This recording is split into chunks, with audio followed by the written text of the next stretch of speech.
Bismillahirrahmanirrahim. On the demand of Priya Pandey from Balia, UP, ये problem trigonometry की है.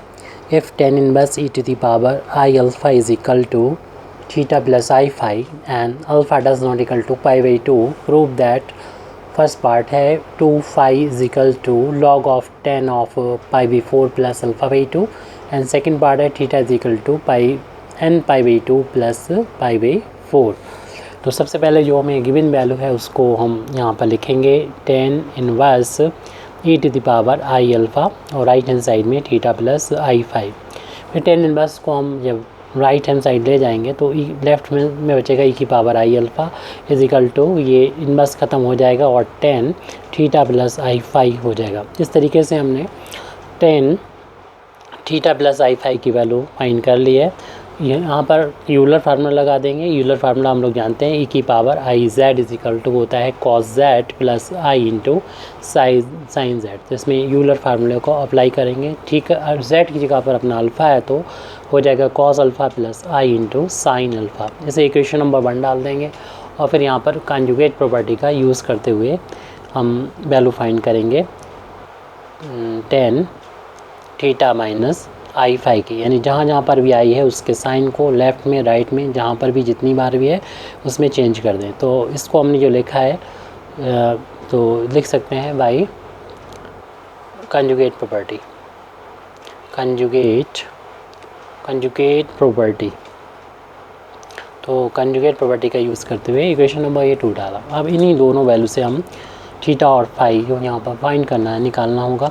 जैसे अगर हमें फर्स्ट पार्ट निकालना है तो फाई यानी निकालना है 2 फाई निकालना है तो उसके लिए मैं शुरुआत करना होगी tan 2 आई फाई से. अब 2 आई फाई से शुरुआत ही क्यों करनी है उसके लिए समझ लीजिए हमारे पास दो वैल्यू हैं. इनको हम इस तरीके से लिख सकते हैं. ये tan ऐसे लिखते हैं, 2 आई फाई को ऐसे लिखते हैं. देखिए अगर इन दोनों को हम माइनस करें यानी थीटा प्लस आई फाई में से माइनस करेंगे थीटा माइनस आई फाई तो ब्रैकेट ओपन करने पर थीटा थीटा कैंसिल हो जाएगा. आई फाई ये प्लस का और ये प्लस का 2 टाइम्स आई फाई हो जाएंगे. तो इसको ऐसे कर देंगे जब 2 आई फाई की वैल्यू निकल आएगी तो हम फाई की वैल्यू भी फाइंड कर सकते हैं. फ़िलहाल हम इसको और आगे की तरफ इसको ले जाते हैं और यहाँ पर इसको a और इसको b समझते हुए यहाँ पर tan a माइनस बी की आइडेंटिटी को अप्लाई कर देंगे. tan a माइनस बी की आइडेंटिटी होती है tan a minus tan b upon 1 plus tan a into tan b. इस तरीके से ये वैल्यू जो होगी इस फार्मूले को में ये अप्लाई करेंगे. a की जगह पर ये अपना b के पर इतना है तो हमारी वैल्यू जो लेफ़्ट हैंड साइड में चल रही है यानी tan of 2 i five is equal to हो जाएगा इसमें अप्लाई करने पर tan a means tan theta plus i five minus tan b means tan of theta minus i five upon में ये 1 प्लस हो जाएगा और इसकी value tan theta plus i five और into tan theta minus i five. तो इस identity को हमने अप्लाई कर दिया जैसे a और इसको b समझते हुए. अब हम लेफ़्ट हैंड साइड में ये करेंगे कि ये i हट जाएगा और इसको हाइपरबोलिक में कन्वर्ट कर दिया जाएगा. यानी i यहाँ से बाहर भी आ जाएगा और ये हाइपरबोलिक में कन्वर्ट हो जाएगा. बिल्कुल साइन जैसा फार्मूला होता है. और ये 2 फाई क्योंकि आइडेंटिटी हमको यहाँ पर याद है उसको हम यहाँ पर देखते हैं साइड से इसका यूज़ करेंगे. हम लोग जानते हैं जिस तरीके से साइन में एक आइडेंटिटी होती है साइन हाइपरबोलिक साइन यहाँ पर अलग से हम देख ले रहे हैं. Sine hyperbolic z is equal to होता है minus i into sine i z होता है. तो इसी फार्मूले का हम लोग यूज़ करते हुए tan का भी फार्मूला बना सकते हैं. फ़िलहाल हमारा हाइपरबोलिक tan हाइपरबोलिक z है तो साइन वाला फार्मूला होता है उसी तरीके से tan का भी होता है i हो जाएगा यहाँ पर tan आई जेड हो जाएगा. तो यहाँ पर हम इसको लिखेंगे यानी हमारे पास इतना था लेफ़्ट हैंड साइड यानी 2 आई जेड समझ सकते हैं इसको है. तो 2 आई जेड यानी आई जेड की वैल्यू इसी फार्मूले का अगर यूज़ करें और टेन आई जेड की वैल्यू निकालेंगे तो माइनस आई से डिवाइड हो जाएगा, यानी 1/-i हो जाएगा। इससे हम ये यहाँ पर आ रहे हैं और ये टेन हाइपरबोलिक जेड में आ जाएगा। और i का ऊपर नीचे जब मल्टीप्लाई करेंगे तो i का मल्टीप्लाई करेंगे, ऊपर i हो जाएगी, नीचे -i² हो जाएगा। और हम लोग जानते हैं i² की वैल्यू -1 होती है, तो ये माइनस माइनस प्लस हो जाएगा। इस तरीके से हम लिख सकेंगे i टेन हाइपरबोलिक जेड हो जाएगा, यानी टेन आई जेड कहीं पर है तो ये सर्कुलर फंक्शन से हाइपरबोलिक में इस फार्मूले के अकॉर्डिंग आ जाएगा। उसी को हमने यहाँ पर लगाया, यानी आई बाहर आ जाता है, ये वाला आई बाहर हो जाता है और ये हाइपरबोलिक में कन्वर्ट हो जाता है। तो आई यहाँ से ख़त्म हो गया, हाइपरबोलिक बदल गया और आई बाहर आ जाएगा। ये हमने लेफ्ट हैंड साइड में इस छोटे से फार्मूले को अप्लाई किया है। अब राइट हैंड साइड में जो वैल्यू चल रही थी 10, ये वैल्यू इक्वेशन नंबर 1 और 2 में ये दूसरी वैल्यू है। इन वैल्यूज़ को इक्वेशन नंबर 1 और 2 से पुट कर देंगे, यानी cos alpha plus i sine alpha minus cos alpha minus i sine alpha value put कर दी, ये जो कि डिनोमिनेटर में भी रखना है। तो 1 plus cos alpha plus i sine alpha और into cos alpha minus i sine alpha. अब ब्रैकेट ओपन करेंगे यहाँ पर न्यूमरेटर में, तो ये आ जाएगा cos alpha plus i sine alpha और minus cos alpha minus minus plus हो जाएगा ये आई साइन अल्फ़ा। यहाँ पर डिनोमिनेटर में देखिए एक ब्रैकेट में प्लस हो रहा है, दूसरे में माइनस हो रहा है, तो आइडेंटिटी लग जाएगी, यानी a प्लस बी हो और a माइनस बी हो तो हम लोग जानते हैं a² माइनस b² हो जाता है। ऐसे यहाँ पर कॉस अल्फ़ा का स्क्वायर हो जाएगा माइनस आई साइन अल्फ़ा का स्क्वायर हो जाएगा। यहाँ पर देखने हैं कॉस अल्फ़ा प्लस माइनस है, कैंसिल हो जाएगा और यहाँ पर न्यूमरेटर में ये 2 टाइम्स हो जाएंगे, 2 टाइम्स आई साइन अल्फ़ा होगा। और डिनोमिनेटर में 1 ऐसे लिख देंगे प्लस कॉस का स्क्वायर हो जाएगा और यहाँ पर आई का स्क्वायर होगा और साइन का भी स्क्वायर हो जाएगा, क्योंकि होल अब स्क्वायर है तो आई का भी स्क्वायर और साइन का भी स्क्वायर। लेफ्ट हैंड साइड में चल रहा है तो उसको ऐसे ही नोट कर लेंगे, आई इंटू 10 हाइपरबोलिक 2 5 और ये आई से आई चाहे तो कैंसिल कर दें लेफ्ट हैंड साइड में और जो बचेगा उसको हम यहाँ पर लिखेंगे। i² की वैल्यू -1 होती है, जो अगले स्टेप में लिख रहे हैं, अगले पेज पर लिख रहे हैं। तो ये वैल्यू हो जाएगी लेफ्ट हैंड साइड में, ओनली बची है 10 हाइपरबोलिक 2 5 और ऊपर था ओनली हमारे पास बचा हुआ 2 साइन अल्फ़ा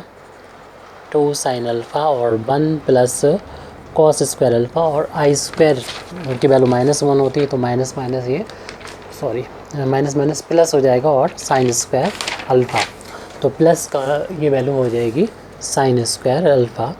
और हम लोग जानते हैं sine square alpha plus cos square की अल्फ़ा की वैल्यू 1 के इक्वल होती है, तो ये वैल्यू हो जाएगी 2 साइन अल्फ़ा अपान 1 प्लस 1 हो जाएगा और 2 साइन अल्फ़ा अपान ये 2 हो जाएगा, 2 से 2 कैंसिल होके वैल्यू सिर्फ साइन अल्फ़ा के इक्वल आ जाएगी। यानी हमने वैल्यू निकाली है 10 हाइपरबोलिक 2 5 की वैल्यू साइन अल्फ़ा के इक्वल। अगर हम 2 5 की वैल्यू जैसे हमसे पूछी गई प्रूव करवाई जा रही है तो 2 5 निकालेंगे तो 10 हाइपरबोलिक को लेफ़्ट से राइट में पहुंचाएंगे तो 10 हाइपरबोलिक इन्वर्स में कन्वर्ट हो जाएगा साइन अल्फ़ा। अब हमें फार्मूला पता होना चाहिए कि 10 हाइपरबोलिक इन्वर्स z को की वैल्यू के लॉग के फार्म में होती है 1/2 log of 1 plus z upon 1 minus z। इस आइडेंटिटी को, इस फार्मूले को यहाँ पर राइट हैंड साइड में अप्लाई करेंगे तो लेफ्ट हैंड साइड 2 5 = हो जाएगा 1/2 log of 1 plus z means sine alpha upon 1 minus z means z की जगह पर अपना यहाँ पर साइन अल्फ़ा है तो साइन अल्फ़ा रख दिया। अब हमें प्रूव करना है तो उसी के अकॉर्डिंग हमको चलना पड़ेगा।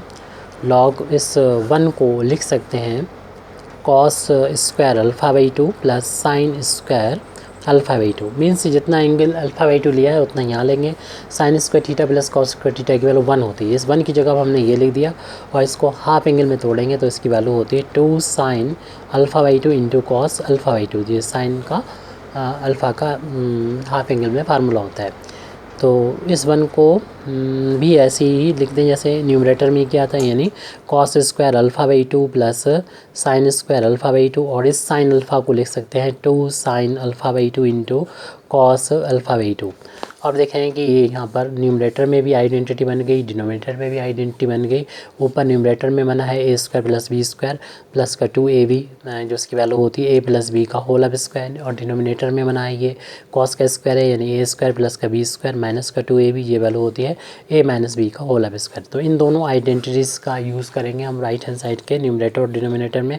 तो लेफ्ट हैंड साइड 2 की वैल्यू बराबर हो जाएगी 1/2 लॉग ऑफ, यहाँ पर ए की जगह पर अपना कॉस α/2 है और बी की जगह पर जो है वो साइन α/2 है, तो इसका हो जाएगा इसके अकॉर्डिंग होल अब स्क्वायर। ऐसे यहाँ पर कॉस अल्फ़ा और माइनस साइन अल्फ़ा का हो जाएगा होल अब स्क्वायर, क्योंकि दोनों का स्क्वायर है तो पूरे ब्रैकेट लगा के इसका होल अब स्क्वायर करके हम यहाँ पर लिख सकते हैं। और इसमें न्यूमरेटर में हमारा है कॉस α/2 प्लस साइन α/2 और डिनोमिनेटर में कॉस α/2 माइनस साइन α/2 है।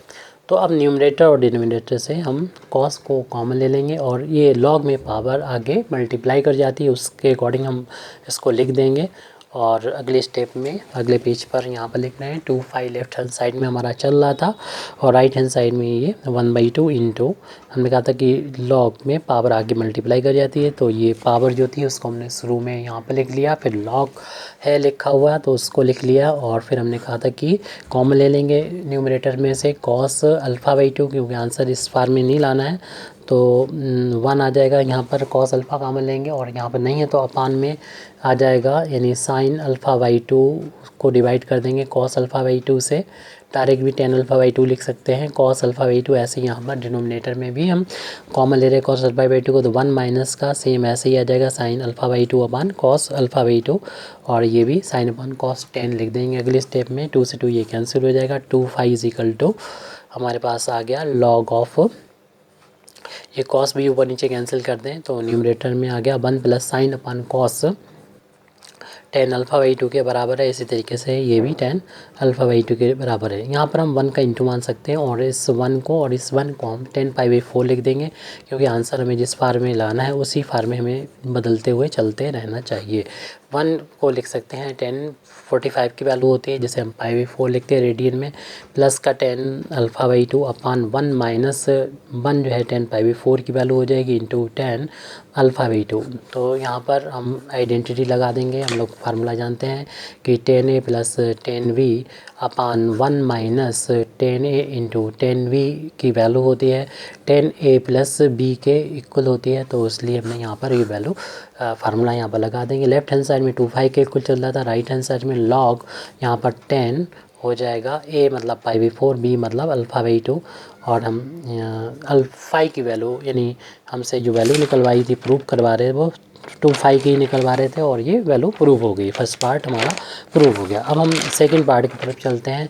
सेकंड पार्ट हमको प्रूव करना है यानी थीटा की वैल्यू को फाइंड करना है, तो हमें यहाँ पर शुरुआत करनी चाहिए tan 2θ से शुरुआत करेंगे। tan 2θ से ही शुरुआत क्यों करेंगे, तो इक्वेशन नंबर 1 और 2 को दोबारा से देखिए, वहाँ पर जो वैल्यू है हमें थीटा प्लस i5 और थीटा माइनस i5 की वैल्यू दे रखी है, तो अगर हम इनको ऐड करेंगे तो i5 से i5 कैंसिल हो जाएगा, 2θ बचेगा। यानी 2θ को हम इस तरीके से लिख सकते हैं, ये 2θ ही है, लेकिन इसको a और b अगर हमने समझा है तो tan a प्लस b की आइडेंटिटी को यहाँ पर अप्लाई करेंगे, जिसका फार्मूला हम यहाँ पर लिख दे रहे हैं tan a plus tan v upon 1 minus tan a into tan v, ये आइडेंटिटी होती है। तो इस आइडेंटिटी का हम यहाँ यूज़ करेंगे और ये वैल्यू इस फार्मूले के अकॉर्डिंग a की वैल्यू ये है, b की वैल्यू ये है, means tan theta plus i5 और फिर प्लस फिर tan है थीटा माइनस i5 यहाँ पर b की जगह पर अपान में है, फिर 1 माइनस tan फिर दोनों का इंटू है tan a tan v यानी इसका और इसका, यानी थीटा प्लस i5 और into tan theta minus i5। अब इक्वेशन नंबर 1 से और 2 से इन वैल्यूज़ को पुट कर देंगे, तो लेफ्ट हैंड साइड में हमारी वैल्यू जो चल रही है वो tan 2θ के इक्वल चल रही है। इनकी वैल्यू को पुट करेंगे इक्वेशन नंबर 1 से, इसकी वैल्यू है cos alpha plus i sine alpha है, cos alpha plus i alpha plus, और इक्वेशन नंबर 2 से इसकी वैल्यू है cos alpha minus i sine alpha, इन सारी वैल्यूज़ को पुट करने पहले cos alpha plus i sine alpha और into cos alpha minus i sine alpha. देख रहे हैं कि ये आई साइन अल्फ़ा माइनस का ये प्लस का कैंसिल हो जाएगा और इसमें वही आइडेंटिटी जो पहले अप्लाई की थी एक ब्रैकेट में ऐड हो रहा है, दूसरे में सब्ट्रैक्ट हो रहा है, उसको अप्लाई करेंगे। अगले पेज पर हम देख रहे हैं tan टू थीटा की जो वैल्यू है वो इक्वल आ चुकी है tan टू, यहाँ पर सॉरी tan टू थीटा की जो वैल्यू है वो इक्वल आ गई है। ऊपर न्यूमरेटर में हमारे पास था cos 2 टाइम्स हो जाएगा cos अल्फ़ा अपान डिनोमिनेटर में 1 माइनस cos का स्क्वायर हो जाएगा यहाँ पर, यानी cos स्क्वायर अल्फ़ा हो जाएगा माइनस आई का भी स्क्वायर होगा और यहाँ पर साइन का भी स्क्वायर, साइन स्क्वायर अल्फ़ा हो जाएगा। पहले 10 to 5 वाले में जो कैलकुलेशन किया था सेम कैलकुलेशन है, थोड़ा सा डायरेक्ट लिखा है। तो 2 cos अल्फ़ा अपन 1 माइनस का ये आई cos स्क्वायर अल्फ़ा, आई स्क्वायर की वैल्यू जो होती है -1 होती है, माइनस से ये प्लस हो जाएगा, साइन स्क्वायर अल्फ़ा हो गया और ये वैल्यू 1 के इक्वल होती है। तो 2 cos अल्फ़ा अपन 1 माइनस 1 आ गया। अब देखिए एक वैल्यू दे रखी थी शुरू में कि alpha does not equal to π/2, ये क्यों दे रखा था? अगर अल्फ़ा की वैल्यू π/2 के इक्वल होती तो देखिए हमारा ये यहाँ पर π/2 होता और cos π/2 की वैल्यू 0 होती। अपान में देखिए 0 आ रहा है तो 0/0 फार्म बन जाती है, इसलिए थीटा इंडिटर्मिनेट हो जाता है, जबकि थीटा इंडिटर्मिनेट नहीं, थीटा की कुछ वैल्यू है। तो इसलिए बता दिया जो पॉसिबिलिटी जो गलत मतलब पॉसिबिलिटी रूल आउट होती है उसको उन्होंने बता दिया, क्योंकि अल्फ़ा की वैल्यू π/2 के इक्वल नहीं है तो ये 0 नहीं हो सकता, ये 0 के इक्वल नहीं हो सकता, तो फिर अपान वाला तो 0 है और अपान में जब 0 होता है तो ये वैल्यू जो होती है इन्फिनिटी, हम लोग इसको लिख देते हैं और इन्फिनिटी को जो होता है वो 10 π/2 के बराबर होता है, इक्वल होता है। लेफ्ट हैंड साइड में tan 2 थीटा के इक्वल है और हम लोग जानते हैं जनरल फार्म में अगर इसका फार्मूला लिखना चाहें कि वो tan थीटा बराबर tan अल्फ़ा फार्मूला जो होता है उससे थीटा की वैल्यू होती है n पाई और प्लस अल्फ़ा, ये फार्मूला होता है। तो उसके अकॉर्डिंग हम इस फार्मूले को यानी 2 थीटा को लिखेंगे, यानी जनरल फार्म में जब लिखेंगे तो हो जाएगा ये n पाई प्लस का π/2, क्योंकि अल्फ़ा की जगह पर हमारा π/2 है। और अगर थीटा की वैल्यू निकालना चाहें तो 2 से डिवाइड करेंगे तो n पाई अपान में 2 प्लस 2 से यहाँ पे भी डिवाइड होगा तो ये 2 के साथ यहाँ पर मल्टीप्लाई हो जाएगी डिनोमिनेटर में, तो 4 हो जाएगा, यानी π/4 पाई से में डिवाइड और 2 में इंटू π/4 हो जाएगी। थीटा की वैल्यू भी आ गई। Thank you very much Indeed for listening me. व आखिर दावाना अल्हम्दुलिल्लाहि रब्बिल आलमीन।